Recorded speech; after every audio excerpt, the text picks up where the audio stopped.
لله وكفى وسلام على عباده الذين اصطفى أما بعد فأعوذ بالله من الشيطان الرجيم بسم الله الرحمن الرحيم واعلموا أنما غنمتم من شيء فأن لله خمسه وللرسول ولذي القربى واليتامى والمساكين وابن السبيل إن كنتم آمنتم بالله وما أنزلنا على عبدنا يوم الفرقان يوم التقى الجمعان صدق اللہ العظیم۔ محترم حاضرین،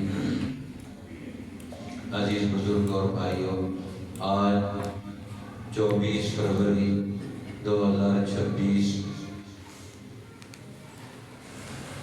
اور 6 رمضان المبارک اس کی 7ویں رات، آج ہم نے قرآن حکیم کا 10واں پارہ اور آدھا 11واں پارہ ہم نے نماز تراویح میں سنا ہے۔ اللہ جل شانہ نے سورۃ الانفال کا یہ بقیہ حصہ اور سورہ توبہ اور سورہ یونس کا کچھ حصہ جو آج ہم نے سنا ہے۔ سورہ توبہ اور سورہ انفال مدنی صورتیں ہیں۔ نبی اکرم صلی اللہ علیہ وسلم مدینہ طیبہ پہنچنے کے بعد آپ نے جو اپنا مرکز قائم کیا، مدینہ میں ریاست اور حکومت قائم کی، اور پھر مختلف معاہدات اور مختلف قوموں اور مختلف قبیلوں کے ساتھ گفتگو کر کے، معاہدات کر کے اس سلسلے کو منظم کیا اور اس حکومت کو مضبوط اور مستحکم کرتے چلے گئے۔ اور پھر جن لوگوں نے اس کے خلاف اقدام کرنے کی کوشش کی تو ان کے خلاف جنگیں بھی ہوئی، جو اس حکومت کو جو عدل کرنے والی ہے، انصاف کرنے والی ہے، عرب اور قریش کی تاریخ کو زندہ کرنے والی ہے، جو اس کو مٹانا چاہتے ہیں، بالخصوص مکہ کی حکومت۔ انہوں نے فیصلہ کیا، مکہ کی قریش کی قومی حکومت نے نبی اکرم صلی اللہ علیہ وسلم کے قتل کا منصوبہ بنایا، فیصلہ کیا، پورے عرب کو اپنے فیصلے کے ماتحت لے آئے کہ ہم ان کو قتل کریں گے اور تم ہمارا ساتھ دو۔ لیکن اللہ نے آپ کو بچایا اور آپ ہجرت کر کے مدینہ طیبہ تشریف لے آئے۔ اور مدینہ طیبہ میں رہنے والے لوگ انصار، جو 2 بڑے قبیلے تھے، اوس اور خزرج کے، جو عرب کے قبائل میں کمزور قبیلے تھے، اور مدینہ میں آنے کے بعد یہود نے وہاں پہنچ کر ان کو اپنے قبضے میں دبوچ لیا، اور ان کے پاس وسائل، چالاکی اور عیاری نہیں تھی، اس لیے تعداد زیادہ ہونے کے باوجود انہوں نے اپنے آپ کو ان کی سازشوں سے بچانے کا منصوبہ نہ بنا سکا۔ یہود کے جو قبائل تھے، تجارت پر، زراعت پر، صنعت پر اور مہاجری سود پر اور تجارت کے بڑے بڑے انہوں نے قلعے بنا کر اپنے آپ کو محفوظ رکھا ہوا تھا۔ اور جب اوس اور خزرج کے لوگوں کو سمجھ آئی تو اس وقت تک وہ طاقتور تو ہوئے، لیکن یہود کے قبضے اور اثر سے نہیں نکل سکتے تھے، تسلط ان کا تھا۔ نبی اکرم صلی اللہ علیہ وسلم کی دعوت سے جب مدینہ کے لوگ مسلمان ہوئے تو ان کے اندر نیا شعور پیدا ہوا، نئی قوت پیدا ہو گئی، نیا ذہن پیدا ہو گیا، اور انہوں نے یہود سے آزادی حاصل کر لی، اور مستقبل میں قرآن حکیم اور نبی اکرم صلی اللہ علیہ وسلم کی جماعت کا حصہ بن کر وہ قیامت تک کے لیے اپنا نام پیدا کر گئے۔ آج جب بھی رسول اللہ کی تاریخ لکھی جائے گی تو قرآن حکیم اور نبی پاک کی جماعت کا حصہ بننے کی وجہ سے انصار کا نام قیامت تک رہے گا۔ اور خود نبی اکرم صلی اللہ علیہ وسلم نے انصار کی ان محنتوں کو قبول فرما لیا۔ اب قرآن حکیم کہتا ہے کہ مدینہ میں رسول اللہ کی سب سے بڑی کامیاب ترین جو آپ کی محنت تھی، جس کے نتیجے میں بدر کے میدان میں آپ کو فتح ملی۔ یہ چھوٹی سی منظم قوت ہے، طاقت ہو، منظم ہو، سمجھدار ہو، عقل مند ہو، صحیح وقت پر صحیح فیصلہ کرے، صحیح اقدامات کرے، ضرور ان کو فتح ملتی ہے۔ اس لیے دنیا دیکھ رہی تھی قرآن حکیم کی تعلیم پر رسول اللہ نے اپنی تربیت سے جو مسلمانوں کی جماعت تیار کرتی ہے کہ تھوڑی تعداد کے باوجود بڑے نتائج پیدا کرے گی، لیکن مکہ کا لشکر جو 1000 کے قریب تھا، تعداد میں زیادہ ہے، وسائل ان کے پاس زیادہ ہیں، جنگی قوت بھی ان کے پاس موجود ہے، سب کچھ ہونے کے باوجود وہ شکست کھا گئے۔ ایک اعلیٰ نظریہ اور منظم صحابہ کرام کی رسول اللہ کی جماعت سے، قرآن کی جماعت سے وہ شکست کھا گئے۔ اسی طرح بڑی بڑی فوجیں دنیا میں طاقت رکھنے کے باوجود چھوٹی چھوٹی قوتوں سے وہ شکست کھاتی رہی اور ان کو شرمندگی اٹھانی پڑی۔ تاریخ اس بات کی گواہ ہے، بہت سارے ایسے واقعات دنیا میں تاریخ میں رونما ہو چکے ہیں۔ اورنگزیب عالمگیر کے دور میں، اسی طرح عباسی خلیفہ ہارون الرشید کے 2 بیٹوں میں جنگ ہوئی۔ امین اس کے لشکر کی تعداد بہت زیادہ تھی، لیکن دوسرا بھائی مامون اس کا لشکر تھوڑا تھا، لیکن وہ منظم اور وہ کامیاب ہو گیا اور لاکھوں کا لشکر شکست کھا گیا۔ اس لیے قرآن حکیم سمجھاتا ہے کہ مسلمانوں کو اپنے اندر تنظیمی قوت پیدا کرنی چاہیے۔ اطیعوا اللہ و رسولہ، تم اللہ اور اس کے رسول کی اطاعت کرو، ڈسپلن اور نظم قائم کرو، ولا تنازعوا، اور اندرونی جھگڑے نہ پیدا کرو، فتفشلوا، تم کمزور ہو جاؤ گے، بزدل ہو جاؤ گے، وتذهب ريحكم، تمہاری ہوا اکھڑ جائے گی، تمہارا روب ختم ہو جائے گا۔ اس لیے سچی جماعت وہ ہوتی ہے جو اپنا اندرونی داخلی نظام مضبوط اور مستحکم رکھتی ہے، آپس میں لڑائی جھگڑا نہیں کرتے، اپنے مقاصد کو حل کرنے کے لیے بہترین حکمت عملی بناتے ہیں، وہ ضرور کامیاب ہوتے ہیں۔ پھر قرآن نے کہا وَأَعِدُّوا لَهُم مَّا اسْتَطَعْتُم مِّن قُوَّةٍ وَمِن رِّبَاطِ الْخَيْلِ، تم ہر قسم کی قوت اور طاقت پیدا کرو، تیاری کرو، اپنے آپ کو کامیاب بنانے کے لیے علم حاصل کرنا، ذہن تیار کرنا، پھر اپنی تنظیمی قوت پیدا کرنا، پھر اس کی بنیاد پر اپنے وسائل جنریٹ کرنا، پھر آگے فتح کے میدانوں میں اترنا، ہر قسم کی قوت اور طاقت پیدا کرو۔ بالرباط الخیل، یہاں تک کہ گھوڑے تیار کرنا، گھوڑوں کو ٹریننگ دینا، گھوڑوں کو تربیت دینا۔ گھوڑے کو تربیت دینے کا مطلب کیا ہے؟ اپنے منظر مقصود تک جلدی پہنچنے کا منصوبہ بنانا، چاہے وہ کسی چیز کے ذریعے سے بھی ہو، لیکن ہر قسم کی قوت۔ اور قرآن حکیم نے جب یہ کہا، اسی طرح تیر اندازی کی بھی ایک قوت ہے۔ حضور نے فرمایا الا ان القوۃ فی الرمی، فرمایا پھینکنے میں قوت ہے۔ رمی کہتے ہیں چیز کو پھینکنا دور تک، آپ کا نشانہ دور تک پہنچے، لیکن اس دور میں صرف تیر پھینکتے تھے، تو اب یہاں تیر کو نام سے رمی آ گیا۔ حالانکہ ہر چیز جو بھی آپ پھینکیں گے جو دور تک مار کرے وہ رمی کے حکم میں ہے۔ اس دور میں تیر تھا، آج میزائل سسٹم ہے۔ دشمن اپنے گھر میں بیٹھ کر بٹن دباتا ہے اور دوسرے ملک کے اندر اس کی ہر چیز کو بلڈوز کر دیتا ہے، فنا کر دیتا ہے۔ آج مسلمانوں نے تیر اندازی کے ساتھ رمی کو متعلق کر کے جوڑ کر انہوں نے تیاری نہیں کی اگلے دور میں، اور ہمارے دشمن کافر قوتوں نے تیاری کر کے اپنے آپ کو منظم کر لیا۔ اس لیے قرآن نے یہ سمجھایا کہ تم اپنے دشمن کو کھلی چھوٹ مت دو، اسے کسی قسم کی اجازت مت دو کہ وہ تمہارے مقابلے کے لیے آئے، تمہارے ساتھ جنگ کرنے کے لیے آئے۔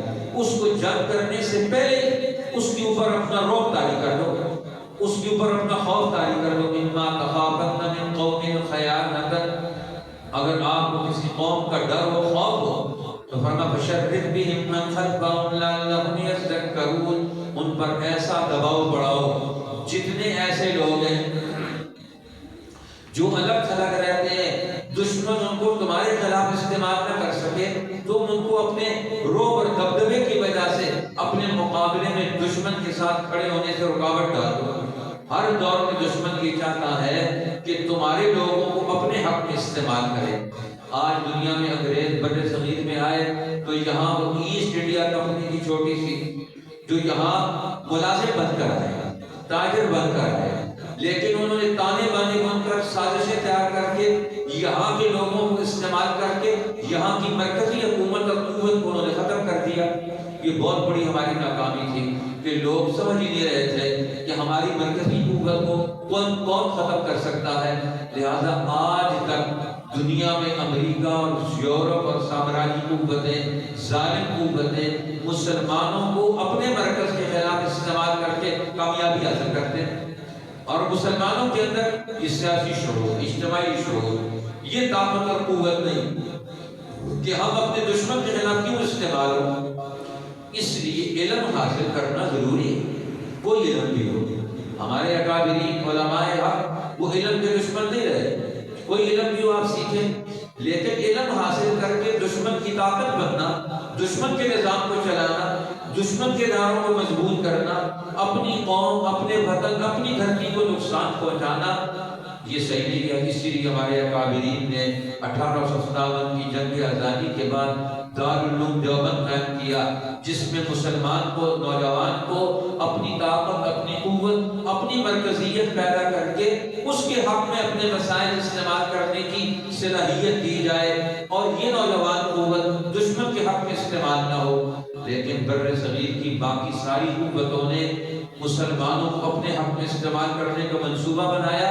یہاں کے نوابوں نے، راجوں نے، وڈیروں نے یہاں کی عوام کو، یہاں کی قوم کو انگریزوں کے ساتھ کٹھی کر دیا اور ان کی حمایت میں ان کو کھڑا کر دیا، اور آج تک مسلمان دھوکے میں مبتلا ہیں۔ ہر آنے والے دن نقصان اٹھاتے ہیں، معاشی طور پر، مالی طور پر، اخلاقی طور پر، سیاسی طور پر، اسی طرح سماجی اعتبار سے پورے بر صغیر میں مسلمان مار کھا رہے ہیں، لیکن اپنے ان لیڈروں کی غلط سوچ کی بنیاد پر جو قرآن کے خلاف ہے، اپنا مرکز پیدا نہیں کرنا چاہتے، اپنے مرکز کے خلاف تعاون کر کے دشمن کو کامیاب بنا کر اپنی نسلوں کو برباد کر چکے ہیں۔ اس لیے قرآن حکیم نے یہ اصول سمجھائے سورہ انفال میں، سورہ توبہ، اس کا نام برات ہے، برات کا اعلان۔ کیا مطلب؟ کہ نبی پاک صلی اللہ علیہ وسلم نے 9 ہجری میں جو آپ نے 23 سالہ نبوت کی محنت شروع کی تھی، اور مدینہ میں 10 سال آپ نے اقدامات کر کے، معاہدے کر کے، جنگیں کر کے آخری نتیجہ یہ نکالا، مکہ فتح ہو گیا 8 ہجری میں۔ اب مکہ عرب کے اندر آپ کے مقابلے میں، مسلمانوں کی مرکزی حکومت کے مقابلے میں کوئی طاقت اور حکومت نہیں ہے۔ جتنے معاہدات تھے، لوگوں سے معاہدے کیے ہوئے تھے، اور وہ سب کے سب سرنڈر کر گئے۔ اب اللہ کے رسول کو حکم ملا، آپ اپنی عرب کے اندر قومی حکومت کا اب واضح اعلان کر دیں۔ آج کے بعد پورے عرب پر محمد الرسول اللہ کی سیاست، آپ کے معاشی فیصلے، آپ کے سماجی فیصلے، آپ کے قانونی فیصلے وہ پوری دنیا پر نافذ ہوں گے۔ لہذا اب قانونی طور پر اس علاقے کی ساری نوعیتیں وہ ہمارے پاس ہیں۔ براءۃ من اللہ ورسولہ، اللہ اور اس کے رسول کی طرف سے ساری منفی قوتوں سے برات کا اعلان ہے۔ جو اس مرکزی نظام کو اب توڑنا چاہے گا، وہ اس عرب دھرتی کا، اس قوم کا، قریش کا، مکہ کا، بیت اللہ الحرام اور نسل ابراہیمی کا، اس سارے خطے کا دشمن قرار پائے گا۔ اللہ اور اس کے رسول کا دشمن ہے، اور اللہ اور اس کے رسول کا مقابلہ کرنا یہ بہت بڑی ضرورت ہے۔ اس لیے رسول اللہ نے وہ حکومت قائم کی، اور 9 ہجری میں اس کے قانونی ہونے کا، اس کے صحیح ہونے کا سارے عربوں نے تسلیم کر لیا۔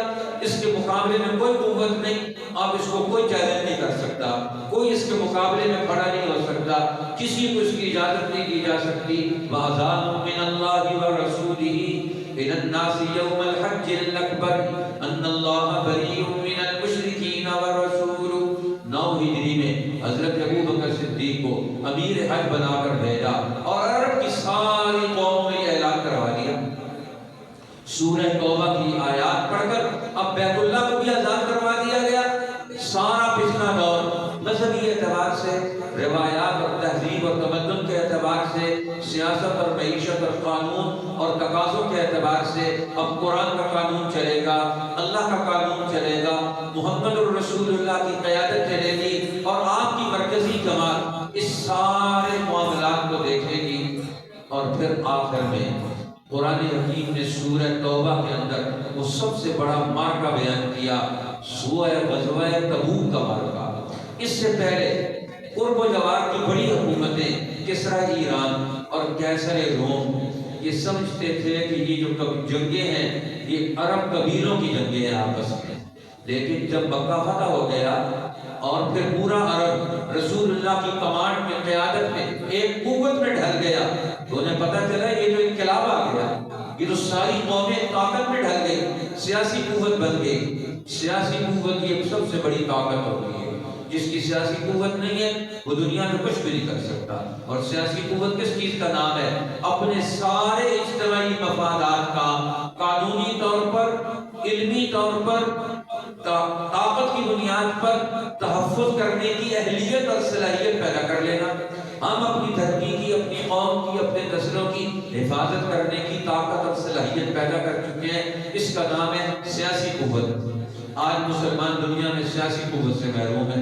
سیاسی قوت کیا کرتی ہے؟ منظم کرتی ہے، جوڑ دیتی ہے، سب کو اکٹھا کر دیتی ہے، ایک مقصد کے تابع ہو کر وہ دنیا میں ترقی کرتے ہیں۔ لہذا نبی پاک صلی اللہ علیہ وسلم نے یہ اعلان کر کے اس کے لیے پورا منصوبہ دے دیا کہ اب بیت اللہ الحرام اور قرآن حکیم کی یہ جو مراکز، مساجد ہیں، یہ قرآن کا پیغام نشر کریں گی، اور یہ جماعتیں ان مسجدوں کو قومی نظام کا حصہ بنا کر پوری قوم کو ترقی دیں گی۔ ہر آنے والی قوم، نئی قوم جو مسلمان ہوگی، پہلے انہیں قرآن کا علم دیا جائے گا، قرآن حکیم کا پیغام سنایا جائے گا، اور پھر ان کو اپنے علاقوں میں بھیجا جائے گا۔ اب تمہاری مرضی ہے، تم اپنی قوم کو اسلام کا حصہ بناؤ، یا تم اپنی قوم کا حصہ بن کر ان کے اندر رہ کر قرآن حکیم کی تعلیم کو عام کرو۔ اس لیے اللہ تعالیٰ نے سورہ توبہ میں ہر قوم کو اپنی قومی زندگی پیدا کرنے کا قرآن حکیم کے علم کی بنیاد پر یہ پیغام دے دیا۔ اس لیے اللہ تعالیٰ نے اس سورۃ کریمہ میں بہت سارے احکامات دے دے۔ مسجدوں کو آباد کرنے والے لوگ کون سے ہیں؟ مسجدوں کو آباد کرنے والے، بنانے والے، تعمیر کرنے والے، فرمایا یہ کافروں اور مشرکوں کا کام نہیں۔ جو مسجد کے مقصد کو نہیں مانتے، اس کے مشن کو نہیں مانتے، وہ اس کے انتظام میں کیوں حصہ لیتے ہیں؟ اس کے انتظام میں وہ حصہ لیں جو دین کے سارے مقاصد کو پورا کرتے ہیں۔ مَا كَانَ لِلْمُشْرِكِينَ أَن يَعْمُرُوا مَسَاجِدَ اللَّهِ، مشرکوں کا کام نہیں، وہ اللہ کی مسجدوں کو آباد کریں۔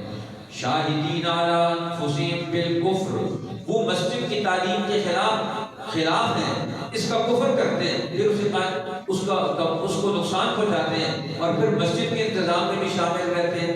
آج دشمن نے سب سے بڑا کام یہ کیا، وہ ہمارے مذہبی اداروں کے انتظام میں شامل ہو گیا اور ان کا نظریہ بدل دیا۔ قرآن کہتا ہے نبی پاک کا نظریہ کیا تھا؟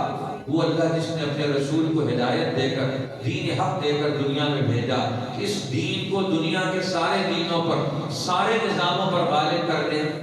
اب یہ دین کا سب سے بڑا مقصد ہے۔ اب نبی پاک صلی اللہ علیہ وسلم نے جب یہ طے کر لیا کہ اب دین عرب کے اندر غالب ہو کر رہے گا اور پورے عرب میں اسلام کی حکومت ہوگی، قرآن کی جماعت کی حکومت ہوگی، تو اب دشمنوں کو یہ حکومت یہ کیسے ہضم ہو سکتی تھی؟ کسرا ایران اور کیسر روم بین الاقوامی نظاموں کو، تو کیسر روم اس نے منصوبہ بنایا، ایک تو فوجی جنگی حکمت عملی۔ اب جو نئی حکومت پیدا ہوتی ہے، دشمن کیا کرتا ہے؟ اس پر جنگ مسلط کر کے ان کے وسائل ضائع کروا دیتا ہے، ان کو منتشر کر دیتا ہے۔ وہ قوم کی تعمیر اور ترقی میں کام نہیں کر سکتے، جنگوں میں ان کو الجھا دیا جاتا ہے۔ ہر انقلاب کو جنگوں میں الجھایا جاتا ہے، ان پر جنگیں مسلط کی جاتی ہیں، لیکن وہ اپنی اندرونی طاقت اور قوت کی بنیاد پر جنگیں بھی لڑتے ہیں، نیچے تعمیر بھی کرتے ہیں۔ نبی پاک صلی اللہ علیہ وسلم نے بھی اسی طرح کیا۔ اب دشمن نے منصوبہ بنایا کہ مدینہ پر حملہ آور ہو، کیسے ہو؟ 3 لاکھ سے زیادہ اس نے فوج، بعض روایات میں 6 لاکھ یا 10 لاکھ تک اس نے فوج جمع کرنے کا منصوبہ بنایا اور اپنی سرحد پر لانے کا۔ تو نبی اکرم صلی اللہ علیہ وسلم کو پتہ چل گیا، اللہ تعالیٰ نے مطلع کر دیا کہ دشمن آپ پر حملہ آور ہونے کو ہے، تو آپ نے فیصلہ کر لیا کہ مدینہ سے 30,000 کا لشکر لے کر غزوہ تبوک کے لیے نکل پڑے۔ قرآن نے سورہ توبہ میں تفصیل کے ساتھ اس کو ذکر کیا، اعلان عام کر دیا، نفیر عام کر دیا، سب لوگوں میں اعلان کر دیا کہ ہر لڑنے والا اس جنگ میں لازمی اور ضروری طور پر حصہ لے گا۔ اس سے پہلے کسی جنگ میں آپ نے ایسا اعلان نہیں کیا تھا کہ جنگ فرض ہو جائے سب پر، جہاد فرض ہو جائے سب پر، یہ جہاد فرض علی العین ہو جائے۔ یہ حکومت جب اعلان کر دے ایسا اعلان کہ جہاد فرض عین ہے، تو رسول اللہ نے صرف غزوہ تبوک میں یہ اعلان کیا تھا، نفیر عام کیا تھا۔ اللہ جل شانہ نے بھی کلام مجید میں اس کی طرف توجہ دلائی. ما لکم اذا قیل لکم انفروا فی سبیل اللہ استاقلتم من الارض ارضیتم بالحیات الدنیا من الآخرہ. کیا ہو گیا تمہیں جب تمہیں کہا جاتا ہے اٹھو اور اگلے دور کی فتح حاصل کرنے کے لیے دنیا کے اپنے دشمنوں اور رسول اللہ اور قرآن کے دشمنوں سے مقابلے کے لیے کھڑے ہو جاؤ، تو تم دنیا کو ترجیح دیتے ہو نکلو اللہ کی راہ میں. اب صحابہ کرام پکے ہوئے پھل، سخت گرمی کا موسم، اسے چھوڑ کر نکلنے کے لیے تیار ہو گئے. اب دیکھو دشمن اگر مدینہ پر حملہ آور ہوتا، اگر عرب کے اندر داخل ہوتا، 2 مہینے کی مسافت طے کر کے وہاں سے عرب کی سرحد شروع ہو جاتی ہے اور وہاں سے داخل ہو کر مدینہ پر حملہ آور ہوتا، تو پھر نتیجہ کیا نکلتا؟ یہ حکومت اس کے ماتحت جتنے قبائل اور عرب قبائل ہیں، علاقے ہیں، ان سب کو رونتا ہوا آتا.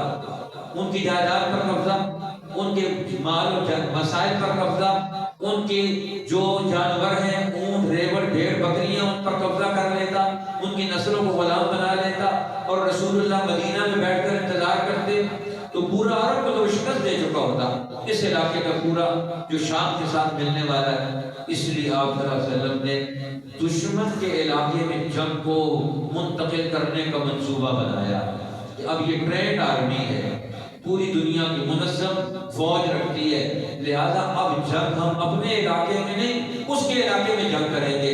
اپنی آخری سرحد پر پہنچ گئے کہ ہم تیرے ساتھ تیرے علاقے میں جنگ کریں گے.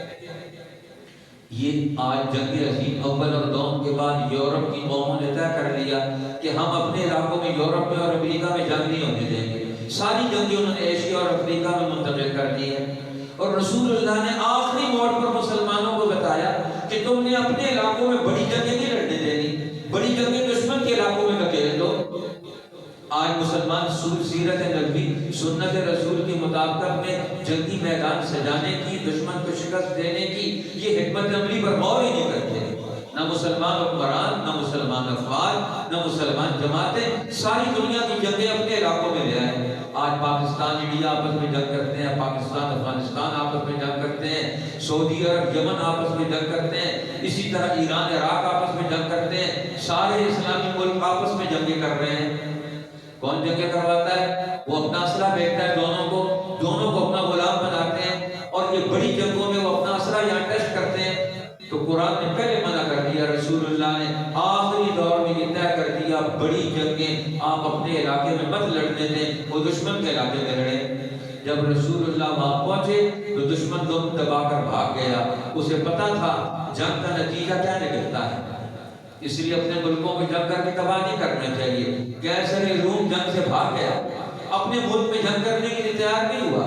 اس نے کہا اب سازشیں تیار کرو، اندر سے توڑو. جنگ اگر یہ جنگ کرنے کے لیے آتے تو ہمارے علاقے میں آ گئے، لہٰذا اندر سے اب اس کو توڑو. لہٰذا انہوں نے اپنے پاکٹ بنائے اور انہوں نے وہاں اپنے لوگوں کو تیار کیا اور مدینہ کے اندر مسجد نبوی کے مقابلے میں مسجد زرار بنا دی.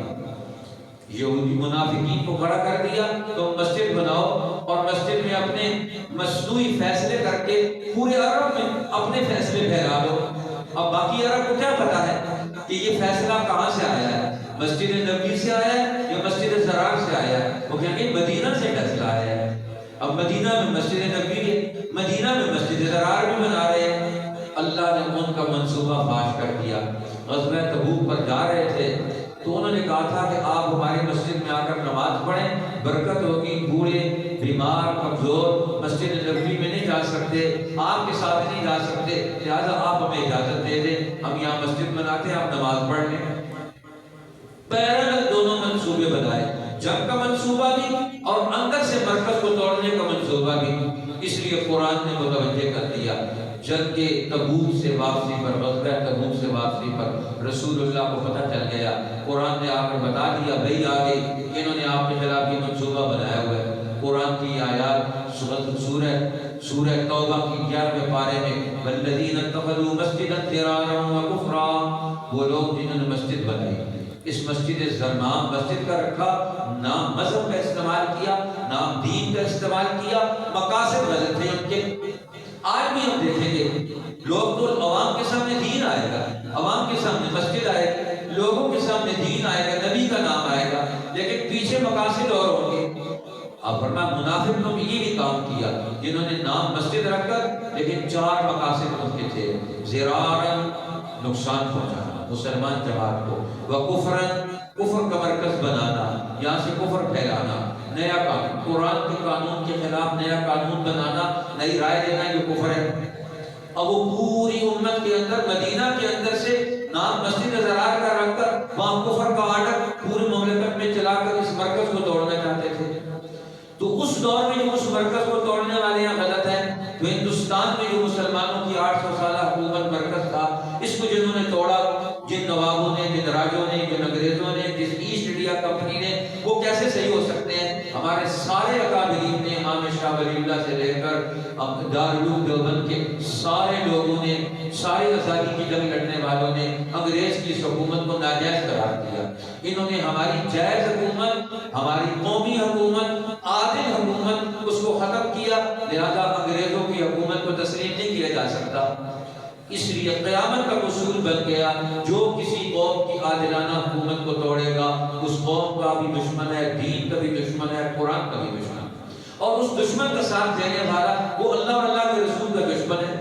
اس لیے فرمایا مسجداً ضرارا وکفرا، کفر پیدا کرتے ہیں، وتفریقا بین المؤمنین، اور مسلمانوں کو تقسیم کرتے ہیں، وارصادا لمن حارب اللہ ورسولہ من قبل، اور یہ اللہ اور اللہ کے رسول کے دشمنوں کا اڈا بنایا ہے، دشمن کو پناہ دیے وہاں اندر۔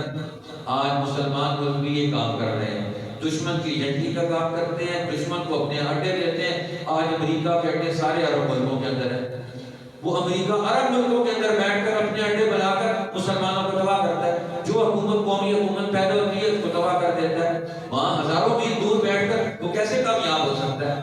وہ نہیں ہو سکتا اگر مسلمان اس کا ساتھ نہ دے۔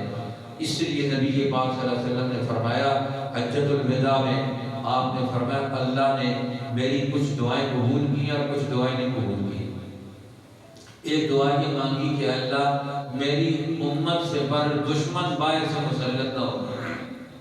اللہ نے فرمایا ہاں، آپ کی امت پر دشمن باہر سے مسلط نہیں ہوگا جب تک یہ خود اس کا ساتھ نہیں دیں۔ یہ خود ساتھ دیں پھر میرا کوئی وعدہ نہیں ہے۔ یہ حجۃ الوداع میں عرفات کے میدان میں دعا مانگی، اللہ نے یہ جواب دیا۔ مزدلفہ میں آ کر پھر دعا مانگی، وہاں قبول نہیں ہوئی، یہاں اللہ نے شرط لگا دی اگر یہ دشمن کا ساتھ دیں گے پھر غلام رہیں گے، ذلیل ہوں گے۔ آج مسلمان کیوں ذلیل ہو رہے ہیں؟ اپنے مرکز کے خلاف دشمن کا ساتھ دیتے ہیں، اپنے مرکز کے توڑنے والوں کا ساتھ دیتے ہیں۔ آج پوری دنیا کے مسلمان اس مجرمانہ زندگی بسر کر رہے ہیں، اپنے مراکز کو توڑنے والے دشمنوں کا ساتھ دے کر، قرآن کو چھوڑ کر۔ رسول اللہ نے جو پہلی حکومت قائم کی تھی، یہ ساری حکومتیں قیامت تک آنے والی جو قرآن کے نظام پر حکومتیں ہوں گی، اسی حکومت کی شاخیں ہوں گی۔ جو اس مرکز کو توڑے گا وہ مجرم قرار پائے گا۔ اس لیے اللہ تعالیٰ نے اس جنگ تبوک میں 3 صحابی بغیر کسی عذر کے پیچھے رہ گئے، ان کا سوشل بائیکاٹ کیا گیا، کوئی آدمی ان سے بات چیت نہ کرے، تاکہ مسلمانوں کو دشمن کے خلاف کام کرنے کی اہمیت پیدا ہو۔ اور فرمایا یا ایھا الذین آمنوا اتقوا اللہ، اے ایمان والو اللہ سے ڈرو، وکونوا مع الصادقین، اور سچے ہو کرو۔ اب تمہاری طاقت کیسے پیدا ہوگی؟ تمہاری معاشرت سے پیدا ہوگی، تمہاری سوسائٹی سے پیدا ہوگی۔ اب تمہاری سوسائٹی کو نہیں ہے، معاشرت تمہاری کو نہیں، وہ تو دشمن کی ہے۔ تمہیں اپنی معاشرت پیدا کرنے کے لیے علم سیکھنا ہے۔ وَمَا كَانَ الْمُؤْمِنُونَ لِيَنْفِرُوا كَافَّةً، مسلمانوں کو سب کو ایک میدان میں نہیں نکلنا چاہیے۔ فَلَوْلَا نَفَرَ مِنْ كُلِّ فِرْقَةٍ مِّنْهُمْ طَائِفَةٌ لِيَتَفَقَّهُوا فِي الدِّينِ، ایک جماعت دشمن کے میدان میں ہو، ایک معیشت کے میدان میں ہو، اور ایک پیچھے بیٹھ کر اپنے مرکز میں اصل قرآن اور اصل تعلیمات، ان چیزوں کو سیکھ رہی ہو، تو یہ دونوں لشکر تیار ہوتے ہیں، ایک میدان کے اندر اور دوسرا علم سیکھنے والے، نظریہ سیکھنے والے۔ کچھ وہاں کام کریں پھر یہاں آ کر سیکھیں، سارے ایک میدان میں نہ گھس جائیں ایک ہی وقت میں، تاکہ دشمن کو ہر میدان میں جگہ خالی نہ ملے۔ اللہ تعالیٰ نے اس سورت توبہ کی آخری آیت نازل فرمائی، تو علماء نے لکھا ہے جو مسلمان صبح کی نماز کے بعد اس آیت کریمہ کو 7 دفعہ پوری توجہ کے ساتھ، دھیان کے ساتھ، دل کے یقین کے ساتھ پڑھتا ہے، اور مغرب کی نماز کے بعد 7 دفعہ اسے پڑھتا ہے، اگر اسے پہاڑوں جیسی مشکلات بھی آ جائیں تو اللہ تعالیٰ اس کی مشکلات دور فرما دیتے ہیں۔ حسبی اللہ لا الہ الا ہو علیہ توکلت وہو رب العرش العظیم۔ اللہ تعالیٰ نے اس سورت میں پھر اسلام کا مالیاتی نظام، زکوٰۃ کا مصرف بیان کیا، 8 مصارف زکوٰۃ کے، منافقین کا حال بیان کیا، سچے مسلمانوں کے اوصاف بیان کیے، اور پھر مسلمانوں کا اور قرآن کا مستقبل بیان کر کے ہمیں توجہ دلائی ہے کہ تمہیں غفلت میں نہیں رہنا چاہیے۔ فتح اور کامرانی اور کامیابی کثرت کی بنیاد پر نہیں، سچے اور صحیح علم اور اپنی تنظیمی اور اجتماعی قوت، منظم مرکز پیدا کر کے تم کامیاب ہو سکتے ہو۔ اور قرآن کا مرکز کون ہے؟ السابقون الاولون من المہاجرین والانصار، مہاجرین اور انصار کی پہلی مرکزی جماعت۔ یہ مرکزی جماعت پیدا کرنا ہر دور میں یہ مسلمانوں کی ذمہ داری ہے۔ اللہ ہمیں مسلمانوں کی وہ مرکزی جماعت، ان کے دین، ان کے علم، ان کی سیاست، ان کی معیشت، ان کے مستقبل، ان کی نسلوں کی حفاظت کر سکے، وہ مرکزی جماعت قرآن کے علم سے، صحابہ کی تاریخ سے وہ پیدا کرنے کی، وہ تیار کرنے کی توفیق